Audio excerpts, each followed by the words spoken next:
নমস্কাৰ live news north ইষ্টৰ ষ্টুডিঅ'ত মই শহীদুল প্ৰিয় দৰ্শক বিত্তমন্ত্ৰী হিমন্ত বিশ্ব শৰ্মাই সংবাদমেল যোগে আজি আবেলি 6 বজাৰ পৰা 31 মাৰ্চলৈ অসম লকডাউন ঘোষণা কৰে তাৰ পিছতে ৰাজ্যৰ প্ৰান্তে প্ৰান্তে প্ৰয়োজনীয় সামগ্ৰী ক্ৰয় কৰাৰ বাবে ৰাইজৰ ভিৰ দেখা পৰিলক্ষিত হৈছে বিশ্ব কৰোনা হাত হাৰিবলৈ ৰাইজে সজাগ হ'বলৈ ধৰিছে পিছে পদপথত ৰৈ থকা এই সকল নিৰীহ লোক সজাগ হৈছেনে এওঁলোকৰ বাবে বিশেষ ব্যৱস্থা গ্ৰহণ কৰিছেনে চৰকাৰে আপোনাৰ আৰু মোৰ টকা পইচা আছে বাবে লকডাউনৰ দিনকেইটা বজাৰত প্ৰয়োজনীয় সামগ্ৰী ক্ৰয় কৰিছোঁ পিছে এওঁলোকৰ কি হ'ব এওঁলোকৰ বাবে চৰকাৰে বিশেষ ব্যৱস্থা গ্ৰহণ কৰিছেনে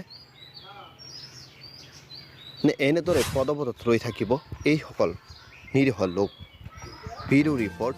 লাইভ নিউজ নৰ্থ ইষ্ট